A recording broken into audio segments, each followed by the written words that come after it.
Hi everyone, welcome to Kushal food and travel stories. నేను మీ రూప. ఈ రోజు మన ఛానల్లో చిన్న పిల్లల నుంచి పెద్దవాళ్ళ వరకు ఎవరైనా ఇష్టంగా తినే బనానా కేక్ రెసిపీ చూపించబోతున్నాను. చాలా ఈజీ రెసిపీ, ఎక్కడైనా కూడా మనకి అవైలబుల్ గా ఉండే ఇంగ్రీడియంట్స్ తోనే చూపించబోతున్నాను. చూసేయండి. ముందుగా 2 or 3 పండిపోయిన బనానాస్ తీసుకోవాలి. బనానాస్ కంప్లీట్ గా రైప్ అయిపోయి ఉండాలి. బనానా మిక్స్ ఈ విధంగా మిక్స్ చేసుకోవాలి. ఫోర్క్ తో ఈజీగా అయిపోతుందని మిక్సీ పట్టొద్దు, టెక్స్చర్ అస్సలు బాగోదు. సో ఈ విధంగా ఫోర్క్ తో మ్యాష్ చేస్తే మనకి కేక్ టెక్స్చర్ అనేది పర్ఫెక్ట్ గా వస్తుంది. సో దీన్ని పక్కన పెట్టేసుకొని మిక్సర్ జార్ లో 1/2 కప్ షుగర్ తీసుకొని పౌడర్ చేసుకొని పక్కన పెట్టుకోండి. ఇప్పుడు మనం మ్యాష్ చేసుకున్న బనానాని మొత్తం ఒక బౌల్లో వేసుకోండి. బౌల్ కొంచెం పెద్దదిగా ఉన్నది తీసుకోండి. అప్పుడు మనకి మిక్స్ చేసుకోవడానికి మిగతా ఇంగ్రీడియంట్స్ ఈజీగా ఉంటది. మనం పౌడర్ చేసి పెట్టుకున్న షుగర్ పౌడర్, అలాగే 2 ఎగ్స్ తీసుకోండి. ఎగ్స్ రూమ్ టెంపరేచర్ లో ఉండాలి.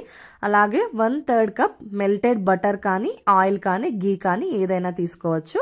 1/2 cup milk, 1 table spoon vanilla essence తీసుకోండి. మీ దగ్గర లేకపోతే స్కిప్ చేసినా ప్రాబ్లం లేదు. మీరు ఇలాంటి విస్కర్ తో అయినా విస్క్ చేసుకోవచ్చు, లేదంటే స్పాచులా ఆర్ బీటర్ తో అయినా బీట్ చేసుకోవచ్చు. నేను ప్రాసెస్ ఈజీగా ఉంటుందని ఎలక్ట్రిక్ బీటర్ తో బీట్ చేస్తున్నాను. దీంతో బీట్ చేసేటట్టయితే స్పీడ్ 1 లో పెట్టుకొని బీట్ చేసుకోండి, హై స్పీడ్ లో పెట్టుకోకండి. ఇది లేకపోయినా కూడా ఎలాంటి ప్రాబ్లం లేదండి. విస్కర్ తో జస్ట్ ఈ విధంగా మిక్స్ చేసుకుంటే ఈజీగా మిక్స్ అయిపోతుంది.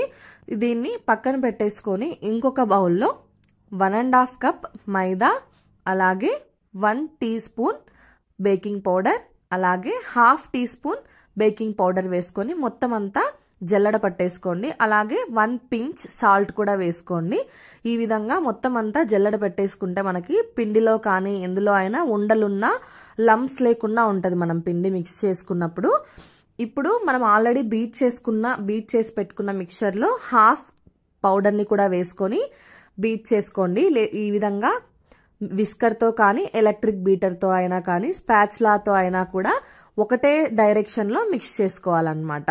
సో ఇలా కొద్దిగా వేసుకుంటూ మంచిగా మిక్స్ చేసుకోండి. ఇప్పుడు మనకి ఏ ప్యాన్ లో అయితే కేక్ చేసుకుంటున్నామో ఆ ప్యాన్ కి చుట్టూ ఆయిల్ గ్రీస్ చేసుకోవాలి. ఆయిల్ కానీ బటర్ కానీ గీ కానీ ఏదైనా యూజ్ చేయొచ్చండి.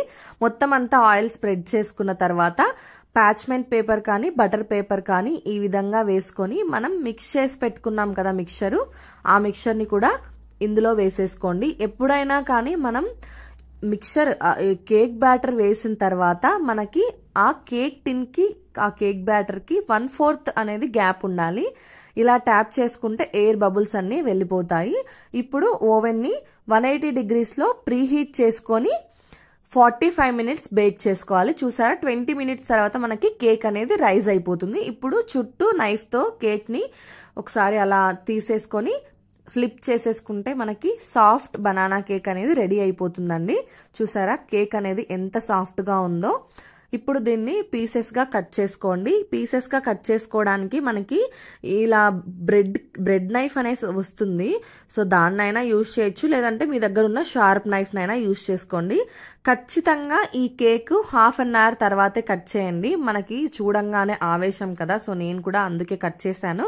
కొద్దిగా స్లైసెస్ లాగా నీట్ గా కట్ చేయాలి అని అంటే 1/2 అవర్ తర్వాత కట్ చేసుకుంటే సూపర్ గా ఉంటుంది. చూసారా ఎయిర్ బబుల్స్ ఎంత బాగా ఫామ్ అయ్యాయో, ఎయిర్ గ్యాప్స్ అనేది మంచిగా కుక్ అయిపోయింది. మీకు ఇంకా సాఫ్ట్ గా రావాలి అంటే 2 బనానాసే తీసుకోండి, మనకి ఇంకా సాఫ్ట్ గా వస్తుంది. సో కేక్ రెసిపీ మీకు నచ్చినట్టయితే ప్లీజ్ సబ్స్క్రైబ్.